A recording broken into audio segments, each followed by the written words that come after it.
함께 말씀 보겠습니다. 마가복음 11장 15절에서 19절 말씀입니다. 마가복음 11장 15절에서 19절 말씀 우리 함께 읽겠습니다. 그들이 예루살렘에 들어가니라. 예수께서 성전에 들어가사 성전 안에서 매매하는 자들을 내쫓으시며 돈 바꾸는 자들의 상과 비둘기 파는 자들의 의자를 둘러 엎으시며 아무나 물건을 가지고 성전 안으로 지나다님을 허락하지 아니하시고 이에 가르쳐 이르시되 기록된 바 내 집은 만민이 기도하는 집이라 칭함을 받으리라고 하지 아니하였느냐. 너희는 강도의 소굴을 만들었도다 하시매 대제사장들과 서기관들이 듣고 예수를 어떻게 죽일까 하고 꾀하니 이는 무리가 다 그의 교훈을 놀랍게 여김으로 그를 두려워함일러라. 그리고 날이 저물매 그들이 성 밖으로 나가더라. 아멘. 예수님께서 종료주일날 예루살렘에 입성하시죠. 입성하시고 난 다음 가장 먼저 하신 일이 무엇인가라고 할 때 우리가 좀 전에 읽었던 말씀에서 보여주고 있는 성전에 가시고 그것을 정화하시는 일을 하셨다라는 것이 성경에서 가르쳐주고 있는 바인데요. 오늘 말씀에 대해서 함께 생각해 보도록 하겠습니다. 먼저 성전에서 장사를 하고 있었던 이 사건의 배경에는요, 하나님께서 허락하신 제도가 있었습니다. 신명기 14장 24절에서 27절. 그러나 너의 하나님 여호와께서 자기의 이름을 두시려고 택하신 곳이 너에게서 너무 멀고 행로가 어려워서 너의 하나님 여호와께서 그 풍부히 주신 것을 가지고 갈 수 없거든. 하나님께서 정한 절기가 되고 시간이 되면 하나님 앞에 나와서 하나님 백성들이 은혜에 감사하며 예배할 수 있도록 그렇게 하셨는데요. 그런데 정하신 곳이 이제 신약이 우리 보고 있는 장면에서 볼 때는 예루살렘이죠. 정하신 곳이 너무 멀고 길이 험하면 가져가는 흠없는 재물들이 상할 수가 있고 동물 같은 경우는 죽을 수가 있는 상황이 있기 때문에 그러한 경우를 대비해서 어떤 제도를 주신 14장 25절입니다. 그것을 돈으로 받고 그 돈을 쌓아 가지고 너의 하나님 여호와께서 택하신 곳으로 가서 너의 마음에 원하는 모든 것을 그 돈으로 사되 소나 양이나 포도주나 독주 등 너의 마음에 원하는 모든 것을 구하고 거기 너의 하나님 여호와 앞에서 너와 너의 권속이 함께 먹고 즐거워할 것이며 너의 성읍에 거주하는 레위인은 너희 중에 분깃이나 기업이 없는 자이니 또한 저버리지 말지니라 하면서 하나님께 드리려고 했던 재물을 돈으로 바꿔서 쉽게 말해서 매매하여서 돈을 확보를 하고 그것을 가지고 예루살렘에 가서 하나님께 드릴 재물을 구입하여서 하나님께 받으실 만한 흠없는 아름다운 재물들을 드릴 수 그렇게 하나님께 예배하고 또 함께 간 가족들이 하나님 앞에 즐거워할 수 있도록 하나님께서 제도를 허락하셨어요. 실제로 학자들이 하면요, 일반적인 모습으로는 감람산에서 예루살렘으로 들어가는 그 길목에 장사진들 시장이 형성되었다고 합니다. 절기가 되면요, 그 시장의 물건들이 진열이 되고 돈을 가지고 온 사람들이 거기서 하나님께 드릴 만한 재물을 구입하여서 성전으로 나아가 하나님께 예배하고 제사하는 그런 모습이 일반적이었다고. 예수님 당시에 이제 이 사내들인 공회 특별히 대제사장 가야바가 이제 꾀를 낸 거죠. 이것은 이제 장사 속으로 해서 성전에 그 이제 장을 하고 거기서 사실 이제 이 장사치들하고 성전은 이익관계를 가져서는 안 되죠. 거기서 구입한 물건들 가지고 오는 백성들의 재물을 받아서 제사를 집행하는 거 제사장의 몫이었는데, 그런데 이제 이익관계를 해서 성전 안에 어떤 지분을 가지고 장사를 열고 거기서 오는 이익을 제사장들로 취하는 그런 이 모습이 있었던 정황을 사실 이제 볼 수 있고요. 하나님께서 온전한 제물을 드릴 수 있도록 그 마음이 표현되지만 바른 제사를 할 수 있도록 허락하신 제도를 욕심으로 뒤틀어버리고 그것으로 성전을 더럽히는 그런 일들이 벌어졌던 것이 지금 예수님이 맞닥뜨린 성전의 상황이었고요. 예수님은 그 성전을 그들의 그릇된 모습을 꼬집으면서 정화하시는 그 일을 하더라는, 계속해서 조금 더 생각을 하면, 그러면 성전은 본래 무엇을 의미하는가라고 할 때요, 하나님 임재를 상징하죠. 하나님 임재를 상징하는데 그것이 백성 가운데 있다라는 것은 결국 이 백성이 하나님과 함께하는 백성이, 성전이 의미하는 것은 이 백성이 하나님과 함께하는 백성이다라는 것을 의미하는 거죠. 레위기 26장 11절 12절. 내가 내 성막을 너희 중에 세우리니 내 마음이 너희를 싫어하지 아니할 것이며 나는 너희 중에 행하여 너의 하나님이 되고 너희는 내 백성이 될 것입니다. 내 성막을 너희 가운데 세우는 것은 하나님께서 그들을 사랑하시고 아끼신다는 것을 의미하는, 그렇게 하나님의 임재를 그 가운데 두어서 하나님이 함께하는 백성이 된다는 것을 의미한다는 겁니다. 원래 사실은 하나님의 백성이 된다는 것은 그런 의미를, 그런 정의를 가지고 있죠. 출애굽기 33장 16절, 나와 주의 백성이 주의 목전에 은총을 입은 줄을 무엇으로 알리까? 주께서 우리와 함께 행하심으로 나와 주의 백성을 천한 만민 중에 구별하심이 아니니까. 모세가 하나님 앞에 고백하는, 본인이 이해하는 백성 된다는 건데요. 제사를 해서 특별한, 물론 그것도 있죠. 하나님 말씀을 가지고 특별한 것도 있고요. 근데 그 모든 것이 총체적으로, 그래서 하나님 백성이 뭔데? 라고 이야기하면 하나님 백성은 뭐 하는 백성이냐? 하나님과 함께하는 백성. 그래서 그의 말씀을 따라 살아가며 그의 말씀을 따라 예배하며 그의 말씀을 따라 그를 섬기는 백성이, 무엇보다 중요한 것은 하나님 백성이 된다는 거. 하나님과 함께하는 백성이, 실제로 하나님은 그 일을 위해서 구원하셨다라고 가르치십니다. 출애굽기 29장 46절, 그들은 내가 그들의 하나님 여호와로서 그들 중에 거하려고 그들을 애굽 땅에서 인도하여 낸 줄 알리라. 나는 그들의 하나님 여호와니라. 왜 애굽에서 건져내셨는가? 왜 광야 그 여정을 통해서 가르치시고 그 약속으로 주신 땅에 들어가서 살게 하셨는가? 그들의 하나님으로서 그들 중에 거하시려고, 나아가서 백성이 하나님과 함께하는 백성이 되게 하기 위해서 인도에 오셨고, 성막은, 성전은 바로 그것을 상징하는 대표적인 기물이고 장소였죠. 그렇게 해서 하나님을 섬기는 백성이 되고, 그렇게 해서 하나님께 영광을 돌려드리는, 더 단순히 함께하는 것 더해서 이제 성전이 본래 가지고 있는 기능이 하나님 예배하는 것, 하나님께 영광을 돌려드리는, 바로 그 백성이 되는 것이 이스라엘 백성과 하나님 백성을 의미하는 바죠. 이사야 43장 7절, 내 이름을 불려지는 모든 자 곧 내가 내 영광을 위해 창조한 자를 오게 하라. 그를 내가 지었고 그를 내가 만들었느니라.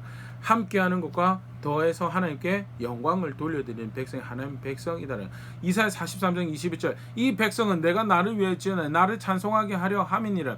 내 영광을 위해 창조된 자, 나를 찬송하게 하는 자가 누구냐? 그게 하나님 백성이고, 성전은 바로 그런 장소이고요. 또한 그 가운데 함께하는 백성이 되는 것이 성전이 가지고 있는 의미죠. 실제로 더 나아가서 이제 오늘 예수님께서 본문에서 말씀하신 것인데, 성전을 깨끗게 하시면서 인용하셨던 말씀이 좀 전에 읽었던 말씀 가운데 17절, 내 집은 만민이 기도하는 집이라 칭함을 받을 것이라는, 사실 이제 이 성전을 정화하는 것을 바로 이 말씀으로 넘어가는 경우가 있는데, 먼저는 우리 분명히 보는 것은 성전을 정화하시는, 깨끗게 하시는 사역을 하셨고요. 그리고 나서 하시는 말씀이 만민이 기도하는 집이 될 거다라고 하는데요. 이게 무슨 의미인가라고 하면, 만민이 기도한다는 건 단순히 이 하나님 함께하는 백성이 된다는 것을, 그걸 상징하는, 그리고 하나님께 영광을 돌리는 이 하는 백성됨은 유대인들에게만, 아브라함의 후손들에게만 제한된 것이 아니고 모든 백성에게 허락된 것이다. 그 성전은 뭐냐? 만민이 기도하는 집이 될 것이라는. 다르게 표현하면요, 먼저는 아까도 이야기했던 게 함께하는 백성으로서 바른 삶을 살아가고요. 그리고 그렇게 하나님께 영광을 올려드리는, 받으실 만한 예배를 올려드리는 삶을 살면 결과 어떤 일이 벌어지는가? 이방인들이 그 유대인을 통하여 하나님께 나오는 일들이 발생을 할 것이, 그게 사실은 제사장 나라가 된다는 대표적인 의미죠. 만민 앞에서 하나님 앞에 하나님의 사역을 감당하는, 그들을 통하여 백성들이 하나님 앞으로 나아가는 그런 일들이 있을 것에 대해서, 그런 정황을 잘 보시는 말씀 중에 하나가 스가랴 8장 23절인데, 회복된 하나님 백성을 통해서 본래 하나님께서 하시려고 하시는 일을 하실 건데, 그 모습 중에 하나가 뭐냐면 스가랴 8장 23절, 만군의 여호와가 이와 같이 말하노라. 그날에는 말이 다른 이방 백성 10명이 유다 사람 하나의 옷자락을 잡을 것이라. 곧 잡고 말하기를 하나님이 너희와 함께 하심을 들었나니 우리가 너희와 함께 가려 하노라 하리라 하시니라. 이방 사람 10명이 유다 사람 하나를 붙잡고, 하나님과 함께하는 유다 사람 하나를 붙잡고 하나님이 너희와 함께 하심을 들었느니 우리가 너희와 함께 하나님께 나아갈 것이다 라고, 그 생명을, 그 은혜를 쫓아서 이 유대인 하나를 붙잡고 이방 사람들이 나아올 것이, 그게 하나님께서 바라시는 함께하는 백성을 통해서 행하시는 일이죠. 그런데 예수님 당시 어떤 일이 벌어졌는가? 제사장들이 사내들은 공회가 꼼수를 내가지고 경제적 이익을 위해서 하나님께서 온전한 제사를 주신 제사를 뒤틀어버리고 자기 이익을 도모하고, 그 가운데 특별히 장사를 저 행상을 펼쳤던 장소가 이방인의 뜰이라고 알려진 장소인데요. 이방인의 뜰이 경건한 이방인들이 하나님께 나와서 기도할 수 있는 장소가 된 것이, 하나님 찾을 수 있는 장소가 된 것이 아니고 장사치에 북적북적 거리는 소음과 그것을 방해하는 모든 것들로 가득한 곳이 되어버렸대. 이사야 예수님께서 이 집은 온 만민이 기도한 집이 될 것이다라고 하신 그 말씀을 이사야 선지자 통해 주신 말씀 인용한 건데요. 이사야 55장 7절 말씀 인용하는데 그 앞에 말씀하고 같이 읽어보면요. 55장 6절 또 여호와와 연합하여 그를 섬기며 여호와의 이름을 사랑하며 그의 종이 되며 안식일을 지켜 더럽히지 않으면 나의 언약을 굳게 지키는 이방인들이 하신 말씀이 7절 내가 곧 그들을 나의 성산으로 인도하여 기도하는 내 집에서 그들을 기쁘게 할 것이며 그들의 번제와 희생은 나의 제단에서 기꺼이 받게 되리니 이는 내 집은 만민이 기도한 집이라 일컬음이 될 것임이라 하면서 만민이 기도하는 집을 원래 계획을 하셨고 성실한 신실한 이방인들이 하나님께서 나와서 예배하고 내가 그들의 제사를 받는 예배를 받는 그런 이들이 일어나게 될 것에 대해서 선지자 이사야를 통해서 말씀은 이게 결국 사실은 나라 이스라엘의 회복을 의미하는 거죠. 하나님 백성의 회복을 의미하는 거. 그 일이 펼쳐질 거에 대해서 말씀하셨었고요. 근데 성전된 백성의 삶을 하나님과 함께하는 백성의 삶, 그렇게 하나님의 영광을 도모하는 삶에 실패한, 그릇된 욕심으로 실패한 백성이 되어버린 이스라엘 백성들을 적나라하게 보여주는 것이 이 성전의 장사치들이 들어왔다라는 거고, 예수님께서 그 성전을 정화하시겠다는 본래 성전이 가져야 될 그 의미를 회복하신 거고, 그것은 의미한 단순히 장소로서 물질로 성전이 회복되는 것, 그 이면의 의미를 가지고 있는 거죠.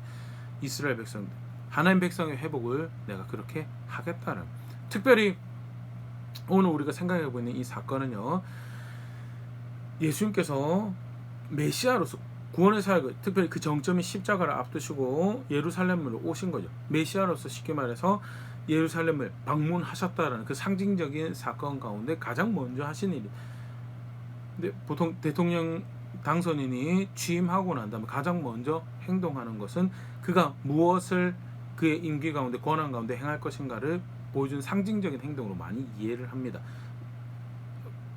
예수님의 이 첫 방문지를 그런 의미의 생각을 해보면요, 메시아로서 예루살렘으로 하나님 백성에게 오셔서 하시는 가장 첫 번째 일이 뭔가, 결국 그가 베푸신 구원이 무엇을 의미하는가라고 할 때 성전을 정화하는 것입니다.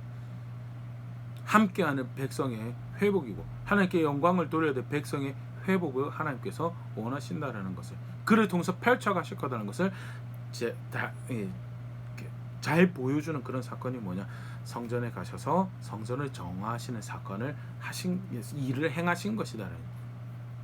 실제로 십자가에 죽으시고 부활하신 예수님을 통해서 행하신 일이 바로 그것이 함께하는 백성을 만드신 거예요. 로마서 5장 10절 11절 곧 우리가 원수 되었을 때 그의 아들의 죽으심으로 말미암아 하나님과 화목하게 되었은즉 화목하게 된 자로서는 더욱 그의 살아나심으로 말미암아 구원을 받을 것이니라. 그뿐 아니라 이제 우리로 화목하게 하신 우리 주 예수 그리스도로 말미암아 하나님 안에서 또한 즐거워하느니라.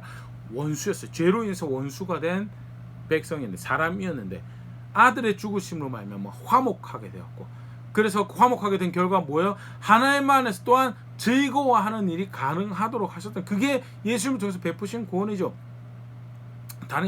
이스라엘 사람들은 그가 총독의 관저를 찾아가길 기대했을 수도 있고요. 총독의 관저는 너무 좀 과격하다라고 하면 로마 병영이라든지 또는 군의 창고라든지 군 어떤 시설을 방문해서 뭔가 표적을 보여주고 이적을 보여주고 로마에서 해방시켜 줄 것을 보여주길 기대했던 사람들이 있을 거예요. 아니면 또는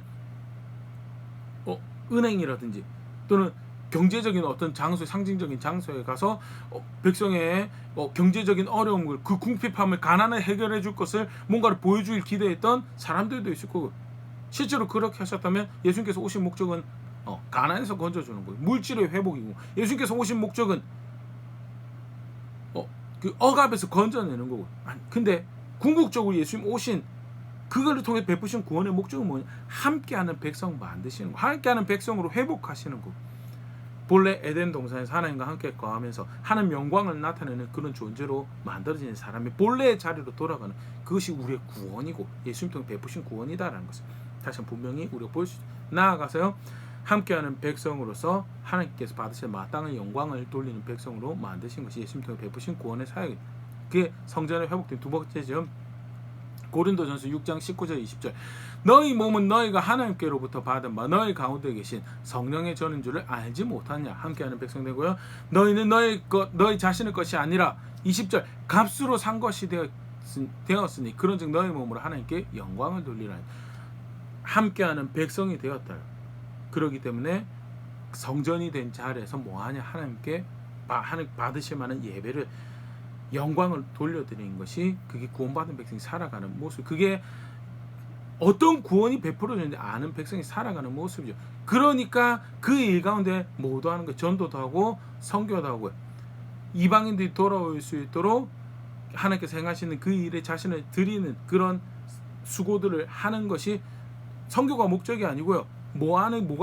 함께하는 백성이 목적이 그 뜻을 이뤄가는 가운데 하나님께 영광을 돌리는 각자 삶의 자리에서 하나님께 부르신 그 이들을 수행해가는 가운데 잃어버린 영혼들이 그들을 보고 돌이키는 또는 그들의 손을 잡고 돌아올 수 있도록 돕는 그 일을 감당하는 거죠. 그게 구원의 목적이고 예수님을 통해서 베푸신 그 은혜의 목적이다라는 것. 무엇은 구원을 베푸시기 위해서 예수님께 백성 가운데 오셨는가? 성전을 정화하기 위해서 오셨다는 말씀 가운데 다시 볼 수 있으면 좋을 것 같습니다. 성전을 정화하시는 것이 무엇을 의미하는 것인가? 함께하는 백성 만드시고 함께하는 백성. 구원은 받았다라고 하는데 함께하는 것에 관심이 없다면요. 예수께서 베푸신 구원을 잘못 이해하고 있는 그런 모습이죠. 구원을 베푸신 주는 안다라고 하는데 그가 십자가에 죽으신 것은 나를 대신하여 죽으신 것을 안다라고 하는데 함께하는 그것에 대해서 별로 관심이 없어요. 함께하면서 하나님께 영광을 올려드리는 것에 대해서 별로 관심이 없어요. 그렇다면요, 무슨 구원을 받았는지 어떤 구원자를 어떻게 알고 있는지 다시 정직하게 말씀 앞에 돌아봐야 되는 것이 아닌가 생각되어지는데요. 짧게 말씀 함께 생각해봤는데 말씀 앞에 다시 돌아볼 수 있으면 좋을 것 같습니다. 함께하는 백성 삼으시려고 원수된 그 자리에서 화목해하는 자를 인도해 오시기 위해서 오신 구원자가, 그래서 함께하며 그 하나님 안에서 즐거워하고 그의 영광을 구할 수 있는 백성 삼으신 그를 통해 베푸신 구원이다라는, 무엇을 위해서 무엇을 기뻐하며 살아가고 있는가, 무엇을 만족 삼아 살아가고 있는가 말씀 앞에 다시 돌아볼 수 있으면 좋을 것 같고요.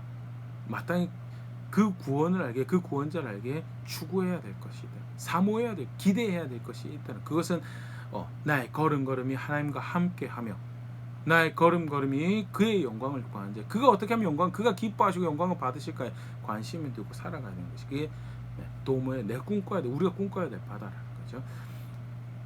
그렇게 고백해야 될 바를 맞닥뜨린 상황과 선택 앞에서 선택하며 구원의 주를 알고 있습니다. 예수 그님이 나의 구원자, 우리의 구원자이십니다 고백하는 자리에 있는 우리가 될 수 있으면 좋을 것 같습니다.